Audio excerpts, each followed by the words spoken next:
देख रहे हैं जन टीवी और मैं आपके साथ आकांक्षा पारिक। खबरों की शुरुआत से पहले एक नजर हेडलाइंस पर। हल्द्वानी में अवैध इमारतों पर कार्रवाई के दौरान हमला, ई पुलिसकर्मियों को आई चोट, वाहनों को लगाई आग। सीएम ने बुलाई उच्च स्तरीय बैठक, दंगाइयों को देखते ही गोली मारने के आदेश।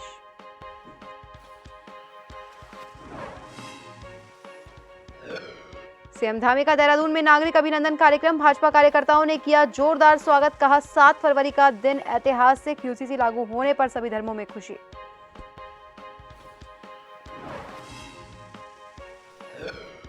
बीजेपी का गांव चलो अभियान, 29 वरिष्ठ नेताओं को दी जिम्मेदारी। मुख्यमंत्री से लेकर कैबिनेट मंत्री और सांसद गांव में करेंगे रात्रि प्रवास।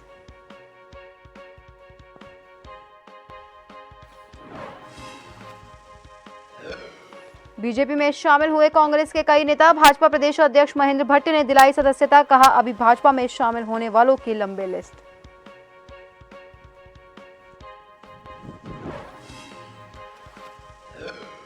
और काशीपुर में बीजेपी जिला मंत्री के आवास पर ईडी की छापेमारी, मौके से मिले 7 कारतूस और खोखा किया गिरफ्तार, बीजेपी ने पद से हटाया।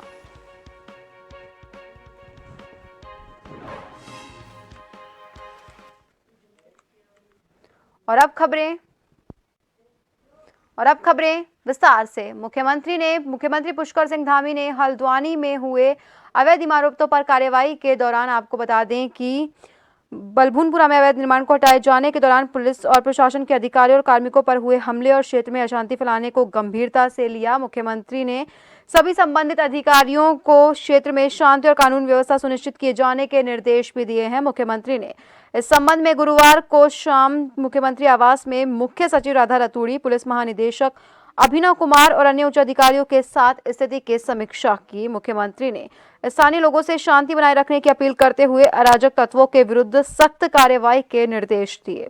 मुख्यमंत्री ने कहा कि इस घटना के दोषियों के विरुद्ध सख्त कार्रवाई कर क्षेत्र में शांति व्यवस्था सुनिश्चित की जाए। उन्होंने स्पष्ट निर्देश दिए हैं कि प्रदेश में किसी को भी कानून व्यवस्था से खिलवाड़ करने की छूट नहीं दी जानी चाहिए। प्रशासनिक अधिकारी निरंतर क्षेत्र में कानून व्यवस्था बनाए रखने के लिए प्रयासरत रहे। वहीं जिला अधिकारी द्वारा दूरभाष पर मुख्यमंत्री को अवगत करवाया गया कि अशांति वाले क्षेत्र बनभूलपुरा में कर्फ्यू लगाया गया है।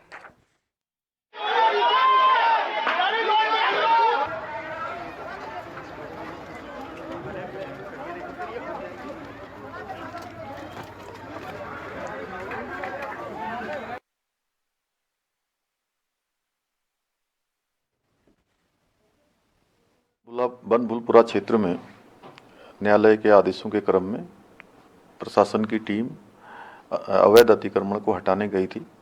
वहां पर कुछ अराजक तत्वों के द्वारा पुलिस के साथ झड़प हुई है, पुलिस के साथ संघर्ष हुआ है वहां पर, और कुछ पुलिस के लोगों को, प्रशासन के लोगों को चोटें आई हैं। वहां पर अभी तत्काल अन्य कंपनियां पुलिस की और केंद्रीय बलों की भेजी जा रही है। सभी से शांति बनाने का हमने अपील की है, कर्फ्यू लगा दिया गया है, और जो भी इसमें दंगाई होंगे, जो भी इस प्रकार का अतिक्रमणकारी होंगे, जिन्होंने आगजनी की है, उनके खिलाफ कठोर कार्रवाई की जाएगी। गुरुवार को भाजपा महानगर की ओर से देहरादून स्थित IRDT ऑडिटोरियम में नागरिक अभिनंदन कार्यक्रम का आयोजन किया गया था। कार्यक्रम में मुख्यमंत्री पुष्कर सिंह धामी बतौर मुख्य अतिथि पहुंचे। इस दौरान भाजपा कार्यकर्ताओं ने उनका जोरदार स्वागत किया। सीएम धामी ने कहा कि हमारे राज्य के लिए 7 फरवरी का दिन ऐतिहासिक रहा। हमारी विधानसभा निमित्त मात्र रही, इसके पीछे देवभूमि की जनता का आशीर्वाद रहा है। सीएम ने कहा पूरे देश में समान नागरिक संहिता की मांग चल रही थी। हमने प्रदेश की जनता के सामने जो संकल्प रखा वो पूरा हो गया है। इसके साथ ही सीएम धामी ने कहा कि हमारी सरकार द्वारा गठित समिति ने प्रदेश के 2,33,000 लोगों के सुझाव इस कानून के ड्राफ्ट में शामिल किए हैं।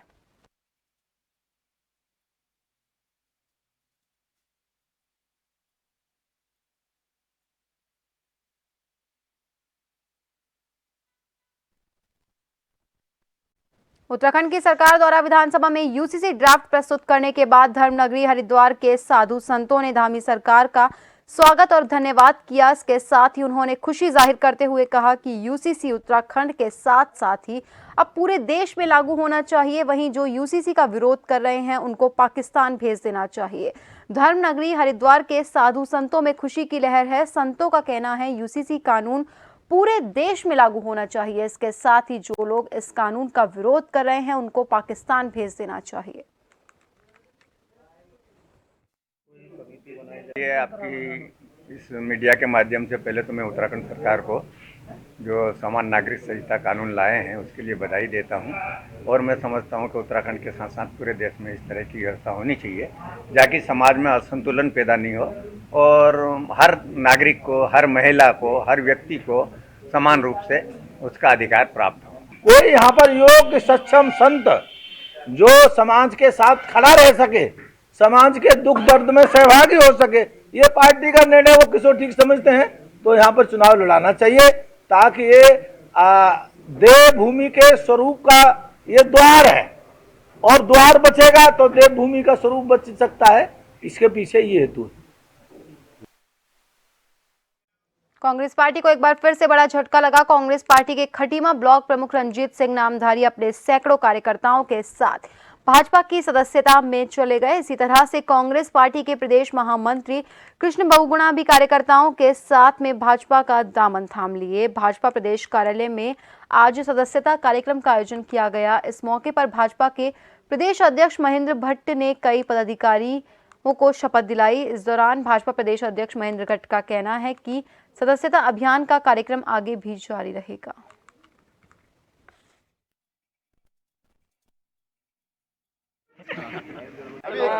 जब भी मैं भारतीय जनता पार्टी के बारे में सुनती थी तो मुझे लगता था कि भारतीय जनता पार्टी के अंदर बहुत संस्कार भरे हुए हैं और मतलब हर किसी को बड़े मान सम्मान देते हैं, चाहे छोटा नेता हो, बड़ा नेता हो, फील्ड नेता हो, सबको बड़ा मान सम्मान देते हैं। पुष्कर सिंह धामी जी अभी 2.5 साल के कार्यकाल में उन्होंने प्रदेश को ऐसी ऊंचाइयों में पहुंचा दिया कि पूरे विश्व में हमारे इस उत्तराखंड का डंका बोल रहा है। उन्हीं के कामों से प्रभावित होकर मैंने आज बीजेपी पार्टी की सदस्यता ली है। माननीय धामी जी के नेतृत्व में हमारा प्रदेश बहुत आगे जा रहा है। तब तो सूची हमारे 3,500 से ऊपर हो गई है, लेकिन मैंने उस समय कहा था कि सूची हमारे पास बड़ी संख्या में बन रही है और क्योंकि वो सूची हमारी कमेटी उस सूची को भी फाइनल करती है, उसका हम कार्यकर्ताओं को सूचना करते हैं, ज्वाइनिंग के कार्यक्रम की तिथि तय करते हैं और 15 मार्च तक लगातार ये अभियान हमारा चलेगा और बड़ी संख्या में हम दूसरे दलों से जो लोग आ रहे हैं उनके लिए हम भारतीय जनता पार्टी दरबार। विधानसभा सत्र के दौरान खानपुर विधायक उमेश कुमार और के बीच बड़ी छिड़ी बहस ने अब तूल पकड़ना शुरू कर दिया। इसी मुद्दे को लेकर आज लक्सर विधायक मोहम्मद शहजाद ने बसपा के पदाधिकारियों के साथ मिलकर एक प्रेस वार्ता कर विधायक उमेश कुमार के खिलाफ मोर्चा खोलने की बात कही। उन्होंने कहा कि जगह जगह बसपा के कार्यकर्ताओं द्वारा उमेश कुमार का पुतला दहन किया जाएगा और उसकी बात का जवाब वोट न देकर दिया जाएगा। किसी भी हाल में उमेश कुमार को बसपा नहीं छोड़ेगी। और इतना ही नहीं, उन्होंने खानपुर विधायक उमेश कुमार को भाजपा का एजेंट बताते हुए कहा कि ये विधायक भाजपा के एजेंट के रूप में काम कर रहा है।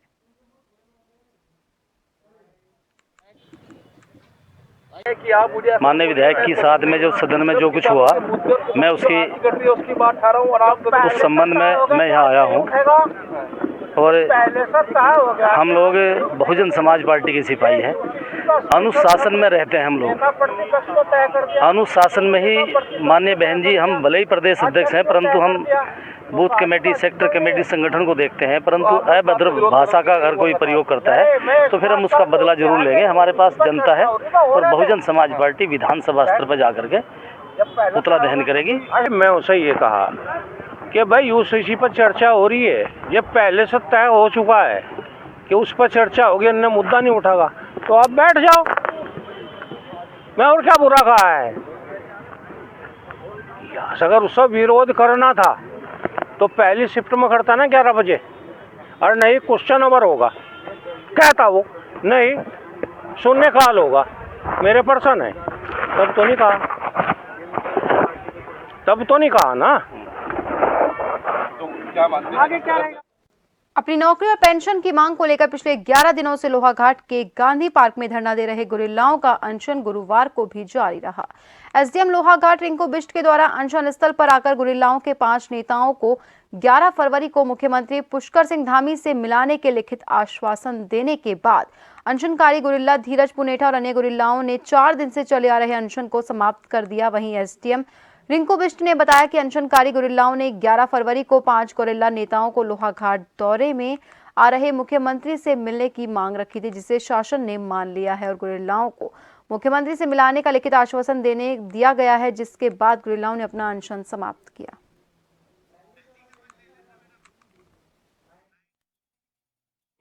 गुरिल्लाओं के द्वारा जो 12 दिन से यहाँ गांधी चौक में एक आंदोलन चल रहा था, उसके संबंध में आप लोगों से वार्ता की गई है। पूर्व में जिलाधिकारी महोदय द्वारा भी शासन को एक बड़ा सकारात्मक लेटर लिखा गया है और आप लोगों से वार्ता भी बड़ी सकारात्मक रही और इस लिखित आश्वासन पर कि सीएम साहब के आगमन पर आप लोगों का एक 5 सदस्यीय शिष्टमंडल की सीएम साहब से वार्ता की जाएगी। आज का आंदोलन समाप्त कर दिया। मुख्यमंत्री जी से हमारी वार्ता कराने के लिए 5 आदमी का नाम मांगा है। उन्होंने कहा कि हम आपका मुख्यमंत्री से वार्ता कराएंगे और डीएम साहब ने जो आज से 3 दिन पहले एक शासन को एक भेजी है, वो हमारे पक्ष में बहुत अच्छा लेटर भेज रखा है। उसकी कॉपी भी हमको दे दी गई है और हमको सीएम साहब से मिलाने के उस आश्वासन पर ही हमने आज ये धरना प्रदर्शन समाप्त कर रहे हैं। मुख्यमंत्री पुष्कर सिंह धामी ने हल्द्वानी में हुई कार्रवाई के दौरान पुलिसकर्मियों पर किए गए हमले को गंभीरता से लिया। मुख्यमंत्री ने सभी संबंधित अधिकारियों को क्षेत्र में शांति और कानून व्यवस्था सुनिश्चित किए जाने के सख्त निर्देश भी दिए। इस संबंध में गुरुवार को शाम को मुख्यमंत्री आवास में मुख्य सचिव राधा रतूड़ी, पुलिस महानिदेशक अभिनव कुमार और अन्य उच्च अधिकारियों के साथ स्थिति की समीक्षा भी की। और वहीं इस खबर की ज्यादा जानकारी के लिए हमारे साथ हमारे सहयोगी शैलेंद्र सीधा हमारे साथ फोन लाइन पर जुड़ चुके हैं। शैलेंद्र, आज हल्द्वानी में जो भी घटनाक्रम हुआ उसको गंभीरता से लेते हुए सीएम ने आपातकालीन बैठक बुलाई और दंगाइयों को देखते ही गोली मारने के आदेश दिए, तो क्या है पूरा मामला और क्या ज्यादा जानकारी है इसमें? अच्छा, बताना चाहूंगा, हल्द्वानी का जो वनभूलपुरा क्षेत्र है, यहाँ पर एक सरकारी जमीन पर जो नजूर भूमि कहा जाता है, वहाँ पर एक मदरसा बना हुआ था और इसके अलावा वहाँ पे एक नमाज स्थल भी था। कोर्ट के आदेश के बाद वहाँ पर नगर निगम की टीम जो है मैं पुलिस फोर्स के साथ उस इलाके में पहुंची और मदरसा और नमाज स्थल को तोड़ने की कार्रवाई जो है प्रारंभ की।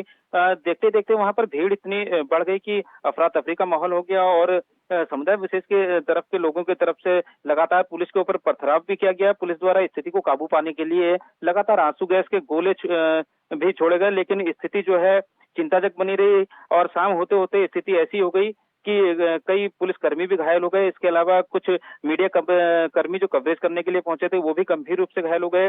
पुलिस अधिकारियों समेत लगभग 100 से अधिक लोग अभी घायल हुए हैं, जिनका उपचार हल्द्वानी के निजी एवं जो सरकारी अस्पताल है वहां चल रहा है। पूरे मामले पर जो है मुख्यमंत्री पुष्कर सिंह धामी ने कुछ इस स्तरीय बैठक बुलाई है, जिसके बाद से जो पुलिस धाकड़ धामी जिनको कहा जाता है उन्होंने सीधा एक्शन लेते हुए जिलाधिकारी को भी निर्देशित दिया है। साथ ही पुलिस महानिदेशक से भी वार्ता की है। इसके अलावा मुख्य सचिव से भी उन्होंने वार्ता की है। वहीं जिलाधिकारी ने जो है दंगाइयों को जो है सीधे गोली मारने का आदेश दिया है। इसके अलावा पूरे क्षेत्र में जो है कर्फ्यू लगा दिया गया है। पुलिस पूरी तरह से अलर्ट मोड पर है।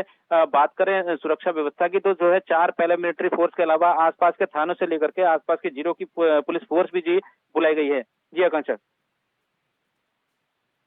बहुत बहुत धन्यवाद शैलेंद्र तमाम जानकारी के लिए हमसे जुड़ने के लिए। तो आप सभी को बता दें कि हल्द्वानी के बनभूलपुरा में अवैध निर्माण को हटाए जाने के दौरान पुलिस और प्रशासन के अधिकारियों पर हमला किया गया था और वहीं इस हमले को गंभीरता से लेते हुए सीएम पुष्कर सिंह धामी ने आपातकालीन बैठक बुलाई और इसके साथ ही दंगाइयों को देखते ही गोली मारने के आदेश दिए।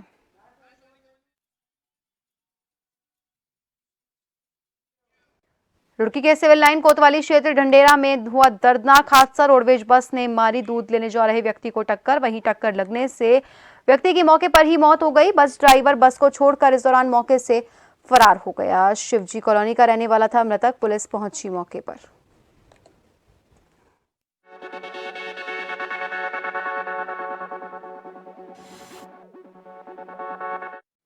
और फिलहाल के लिए खबरों में रुकेंगे एक छोटे से ब्रेक के लिए।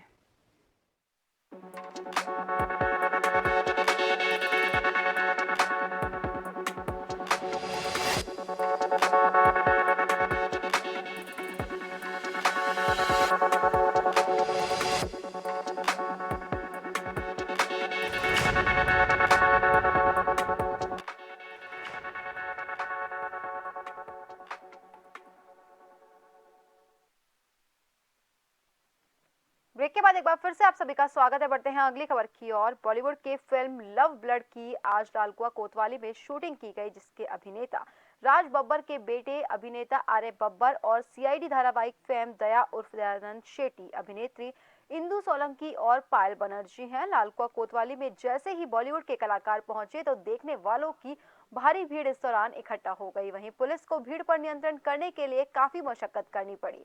आपको बता दें कि लालकुआ कोतवाली में महज 1 मिनट का सीन था। टीम में करीब 100 से ज्यादा लोग इस दौरान मौजूद थे। उसकी अनुभूति होती है। आप जब देवभूमि में उतरते हैं, यहाँ पे मेरे अंदर से ये पूरा भूमि एक गाड़ियों के लिए नहीं बना है। यहाँ पे लोग पैदल ही चले तो अच्छा है। जिस तरह से यहाँ का टेरेन है, डेमोग्राफी जो है, आप देखते हो कहीं भी पहाड़ पे, ये सब पेडेस्ट्रियंस के लिए बने हैं, मोटर्स के लिए नहीं है। तो ये यहाँ पे जितना हो सके लोग पैदल चले वही बेटर है। काशीपुर में जसपुर खुर्द में अवैध रूप से संचालित सानिप डेंटल क्लिनिक पर स्वास्थ्य विभाग के निरीक्षण समिति के द्वारा औचक छापेमारी की गई। बिना रजिस्ट्रेशन और डॉक्टर की डिग्री के चल रहे उक्त डेंटल क्लिनिक को सीज कर दिया। इसके साथ ही क्लिनिक जसपुर खुर्द में सानिप डेंटल क्लिनिक के नाम से स्वार रामपुर निवासी दानिश ने खोला था। इस डेंटल क्लिनिक की सीएम पोर्टल पर शिकायत दर्ज करवाई गई थी, जिस पर सीएमओ मनोज कुमार शर्मा के नेतृत्व में क्लिनिक का औचक निरीक्षण किया गया।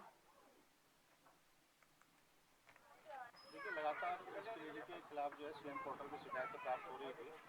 उसी के क्रम में आज हमारे द्वारा निरीक्षण किया गया और निरीक्षण के दौरान पाया गया कि जो व्यक्ति यहाँ पे मौजूद है, ना तो उसके पास कोई डिग्री है और ना ही इसका क्लिनिक का रजिस्ट्रेशन जो क्लिनिकल एस्टेब्लिशमेंट एक्ट में रजिस्ट्रेशन होता है, ना ही रजिस्ट्रेशन कराया गया। तो ये दोनों अनियमितता पाएगी। रजिस्ट्रेशन ना होने की वजह से और अनक्वालिफाइड आदमी द्वारा संचालन किए जाने के कारण इसको जन स्वास्थ्य को देखते हुए, ताकि जन स्वास्थ्य की हानि ना हो आगे, एक अशिक्षित व्यक्ति द्वारा इलाज किया गया, उसी क्रम में इसको सील किया गया।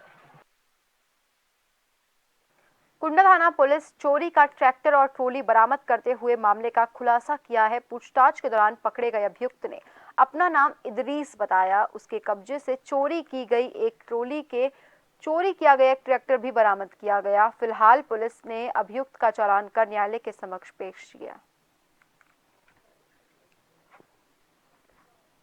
देखिए, गढ़ी नेगी के हरपाल सिंह है। उन्होंने 5 तारीख को पुलिस को सूचना दी थी कि उनकी ट्राली खड़ी थी और किसी व्यक्ति के द्वारा वो स्थान से ट्राली को गायब कर दिया गया।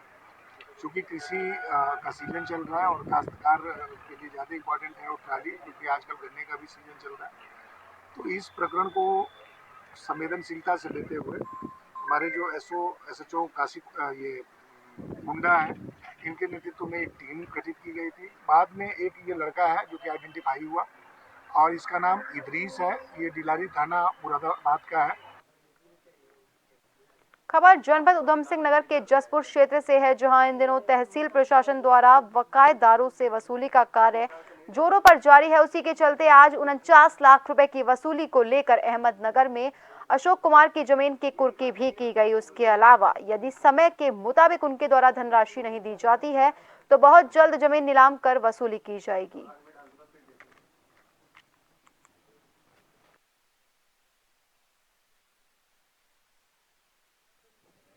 जसपुर तहसील क्षेत्र अंतर्गत हम वसूली का कार्यक्रम बहुत जोरों शोरों से कर रहे हैं और उसके अलावा यहाँ पर हमारे जो सबसे बड़े बकायेदार हैं अशोक कुमार, उनकी 49 लाख की जो हमारे पास आरसी प्राप्त हुई है, उसके संबंध में कल उनकी भूमि की कुर्की की गई है और उनके द्वारा अगर धनराशि नहीं दी जाती है तो बहुत जल्दी वो जमीन नीलाम करके उससे वसूली की जाएगी। इसके अलावा परसों 5.5 लाख रुपए की वसूली एक काश्तकार से करी है और साथ ही साथ लगातार हमारा वसूली अभियान जारी है और दैनिक स्तर पर हम लोग वसूली कर रहे हैं और उसको रिव्यू भी कर रहे हैं।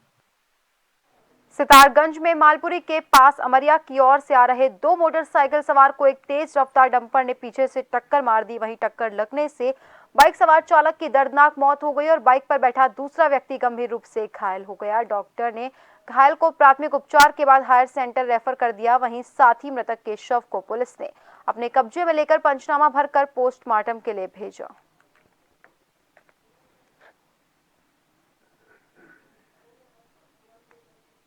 जो अभी एक तो कैजुअलिटी हुई थी, एक ऑन द स्पॉट उसकी डेथ हो चुकी थी और एक दूसरा जो पेशेंट था वो इमरजेंसी में आया था मेरी ड्यूटी पे और उसके फोरहेड में चोटें थी और कान से इंटरनल ब्लीडिंग थी और उसको आगे के लिए रिफर कर दिया, पूरे मैनेजमेंट करके आगे के रिफर कर दिया।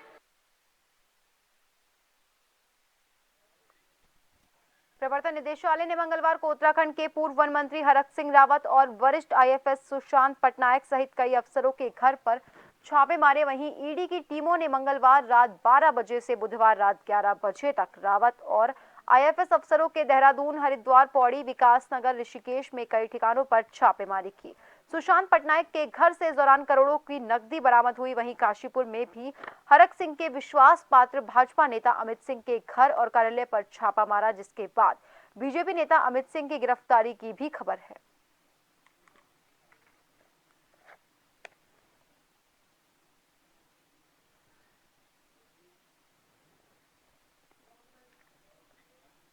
जोशीमठ में पिछले साल दरार और भूधसाव जैसे मामले सामने आए थे। हालांकि अब दरार और भूधसाव के मामले बेहद कम हो चुके हैं और जोशीमठ के लोग भी दरारों के दर्द को भूलने का प्रयास कर रहे हैं।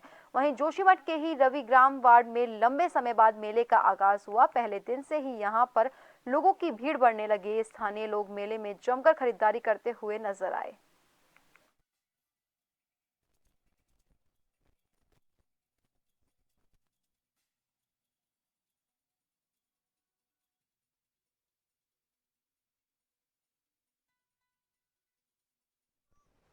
वहीं हल्द्वानी मामले में पूर्व सीएम हरीश रावत ने क्या कुछ कहा, चलिए आपको सुनाते हैं।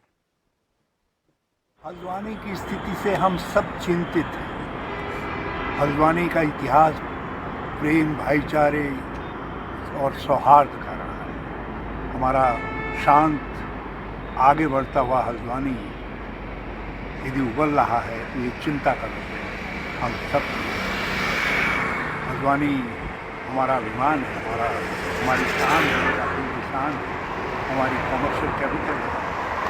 मैं सभी लोगों से प्रार्थना करना चाहूँगा कि शांति सौहार्द बनाए रखने में सहयोग करें और किसी तरीके की उत्तेजक कार्रवाई से हर व्यक्ति परहेज करे, प्रशासन भी और जनता भी। और फिलहाल के लिए खबरों में बस इतना ही। बने रहिए जन टीवी के साथ। नमस्कार।